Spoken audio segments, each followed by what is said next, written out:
Hello, নমস্কার বন্ধুরা। আজকের আলোচনার বিষয় একটি কবিতা। কবিতাটির নাম দ্য ওয়েস্টল্যান্ড। এই ওয়েস্টল্যান্ডের লেখক টি.এস.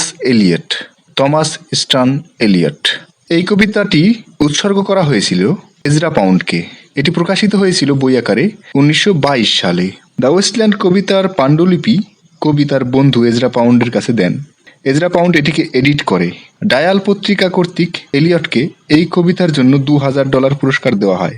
এলিয়ট স্বীকার করে যে এই কবিতার যে টাকাটা পাওয়া গেল, এই পুরস্কারটা প্রকৃতপক্ষে এজরা পাউন্ডের প্রাপ্য, কারণ তিনি কেটে সেটে কবিতাটি একদম এডিট করে সুন্দর করেছেন। দ্য ক্রাইটেরিয়ান পত্রিকায় কবিতাটি প্রথম প্রকাশিত হলো, কিন্তু 1922 সালেই গ্রন্থ হিসেবে আবার প্রকাশিত হয়।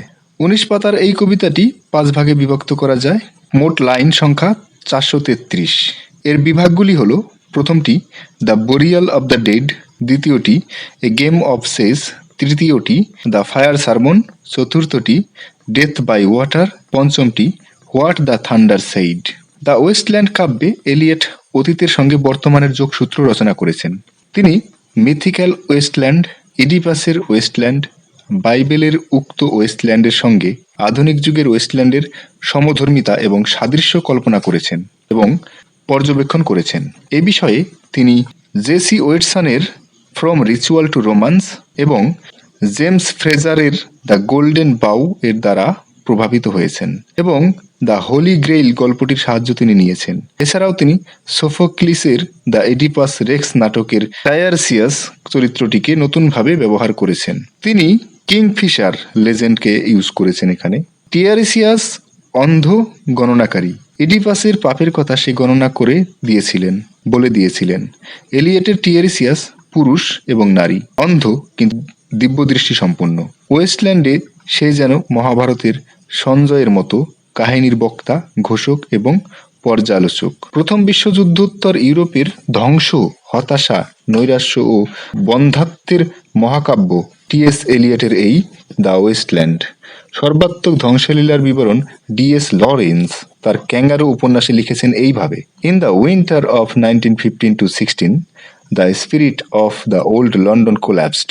The city in some way perished from being the heart of the world and became a vortex of the broken passions, lusts, hopes and horrors. যুগের এই রকম অবস্থাতে যুক্ত হয়েছে কবির ব্যক্তিগত স্বাস্থ্যের অবনতি এবং এলিয়টের স্ত্রীর নাম হচ্ছে ভিভিয়ান। তো এই ভিভিয়ানের মানসিক উন্মত্ততা ও মানসিক হাসপাতালে তার মৃত্যু হয়, তার পটভূমি যুক্ত হয়েছে এখানে। দ্য ওয়েস্টল্যান্ড হলো আধুনিক সভ্যতার অবক্ষয়িত ভূমি, ডিসইলিউশনমেন্ট অফ এ জেনারেশনস। সমালোচকেরা সকলেই মেনে নিয়েছেন যে এই কাব্য হলো highly condensed epic of the modern age, অর্থাৎ আধুনিক যুগের সুসংহত এক মহাকাব্য। মহাকাব্যের আবেদন চিরকালীন। আধুনিক যুগ অত্যাধুনিক হচ্ছে, আল্ট্রা মডার্ন হচ্ছে, মানবিক মূল্যবোধের অবক্ষয় নতুন রূপ নিচ্ছে। বিজ্ঞান মানুষের জীবনকে প্রভাবিত করে দাসত্বের শৃঙ্খলে আবদ্ধ করেছে। বেকারত্ব ও দারিদ্র্য ভয়াবহ হয়ে উঠেছে।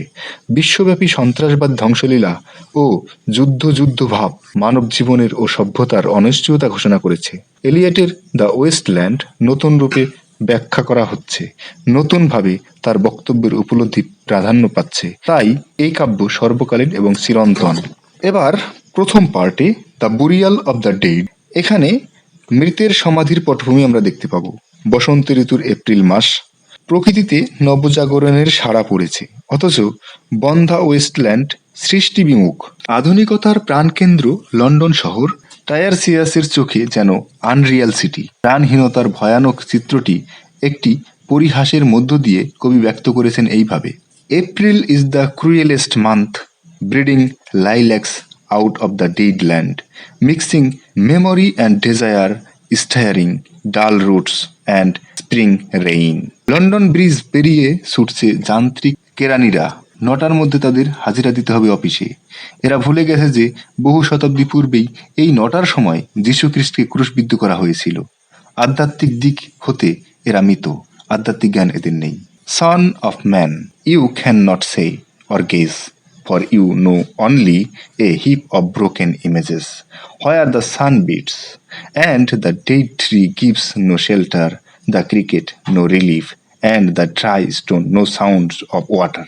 শহর পরিক্রমায় বেরিয়ে টিয়ারসিয়াস দেখতে পায় স্টেটসনকে। খ্রিস্টপূর্ব 260 অব্দে 260 টিয়ারসিয়াস ও স্টেটসন কার্থেজের যুদ্ধে যোগদান করেছিল। আধুনিক যুগে তারা ফিরে এসেছে নতুন রূপে। স্টেটসনকে টিয়ারসিয়াস প্রশ্ন করে যে গত বছরে তোমার বাগানে পুঁতে রাখা মৃতদেহগুলি অঙ্কুরিত হয়েছে? যদি না হয় তবে কুকুরের নখ দিয়ে মাটি খুঁড়ে দেহটাকে বের করে আনবে। স্টেটসন এর বাগান হলো আধ্যাত্মিক বিশ্বাসহীন ওয়েস্টল্যান্ড। এখানে মৃতদেহগুলি জ্যোতির্ময় আত্মায় জেগে উঠবে না। কুকুরের নখ হলো বিবেক, যা ওয়েস্টল্যান্ডের নরকে পতিতদের ক্ষমা করবে না। ডান্টে এবং বোদলেয়ারের প্রভাব এখানে বিশেষভাবে আমরা লক্ষ্য করতে পারি, বিশেষ করে নরকের অভিজ্ঞতার যে বর্ণনা করা হয়েছে সেখানে। সেই ক্ষেত্রে এর পরের অংশের নাম এ গেম অফ চেস। ওয়েস্টল্যান্ডের এটি দ্বিতীয় পর্ব। এই পর্বের বিষয় যৌন সম্পর্ক, যা আধুনিক বন্ধ্যা যুগে আনন্দ ও আধ্যাত্মিক আকর্ষণ হারিয়েছে। এ পর্বের শিরোনাম মিডলটন এর নাটক উইমেন বিওয়ার উইমেন থেকে নেওয়া হয়েছে। এই গেম অফ চেসের টাইটেল উইমেন বিওয়ার উইমেন থেকে নেওয়া হয়েছে। এই পর্বের দুটি অংশ।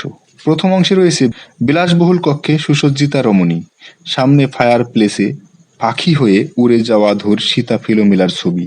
রমণীর মধ্যে ক্লিওপেট্রা বা ইনিড মহাকাব্যের নায়িকা ডিডোর মতো প্রেমের অতল স্পর্শ এখানে নেই। প্রেমিকের সঙ্গে ব্যবহারেও রয়েছে অসংলগ্নতা। তাদের অবস্থান where the dead men lost their bones. অভিজাত জীবন চিত্রের পরে দ্বিতীয় অংশে টিয়ারসিয়াস দেখিয়েছে যে শ্রমিক জীবনের ছবি। লিল এর 5টি সন্তান, তবু আবার সেই সন্তান সম্ভব হলে ওষুধ খেয়ে গর্ভ নষ্ট করতে গিয়ে স্বাস্থ্য হারায়। এরপর হয়তো তার যুদ্ধফেরত স্বামী তাকে দেখে বিরক্ত হয়ে অন্য নারীর সঙ্গে প্রেমালাপ করবে, প্রেম করবে। পানশালা বা মদের দোকান বন্ধ হয়। লিল সবাইকে গুড নাইট জানায়, যেমন মরণের পূর্বে ওফেলিয়া জানিয়েছিল। এই অংশে উর্বরতার প্রশ্নটি সোজাসুজি উচ্চারিত হয়েছে। What you get married for if you don't want children. এবার থার্ড অংশের নাম হচ্ছে দ্য ফায়ার সারমন। এখানে জীবনের বিকৃত চিত্র আরো তীব্রতর। টিয়ারসিয়াস এর চোখে পড়ে টেমস নদীর তীরে জনতার যৌন সম্পর্কিত অপবিত্র আচরণ। তাদের হল্লা চিৎকার কানে আসে, আর টিয়ারসিয়াসের মনে পড়ে স্বদেশচ্যুত বন্দী ইহুদিদের মৃত্যুর আর্তনাদ। বাইরনের নাটক বিলাভার্ড এর বিলাপ, ভাই ফিশার কিং এর ব্যর্থতা, টেম্পেস্ট এর পিতার জন্য ফার্দিনান্দের ক্রন্দন, টেমস নদী ও তার খালের দুধারে মৃতদের সারি, তাদের হাড় নিয়ে ইঁদুরদের ছুটোছুটি।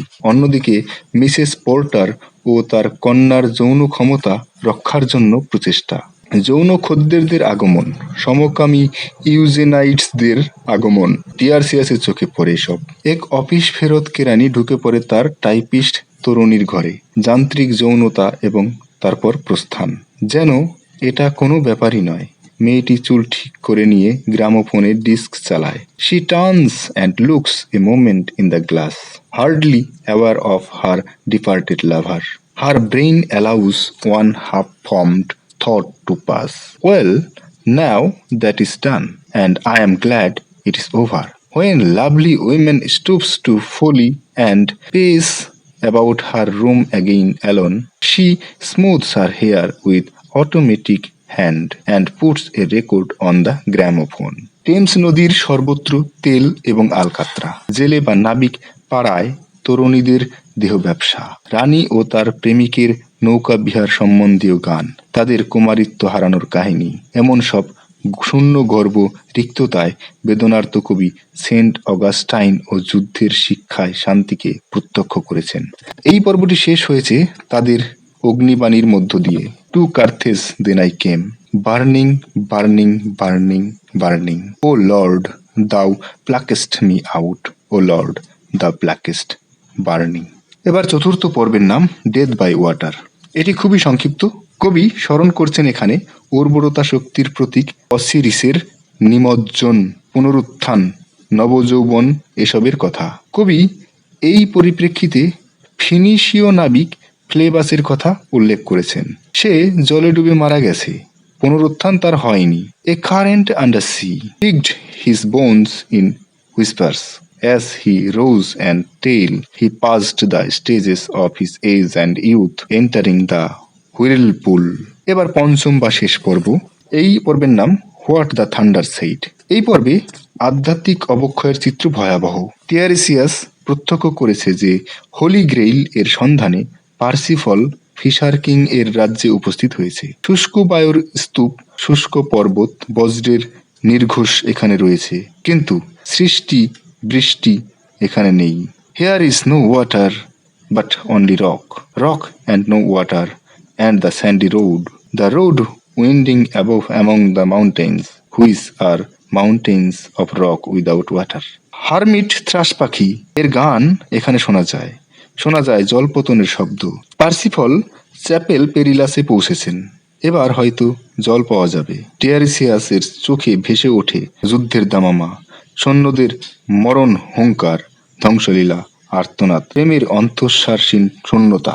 ভোর হয়ে আসছে, মোরগের ডাক শোনা যায়। পার্সিফল হোলি গ্রেইল পাবেন। ভারতবর্ষ হতে উচ্চারিত হচ্ছে উপনিষদের বাণী, দত্তা দয়াধাম দমায়ত, দান করো, দয়া করো, দমন করো। দ্য ওয়েস্টল্যান্ড মহাযুদ্ধোত্তর ইউরোপের কাব্যত্ব ও ধ্বংসের অসামান্য রূপক কাব্য। এই মহাকাব্যের পরিসমাপ্তি উপনিষদের বাণী দিয়ে, শান্তি শান্তি শান্তি।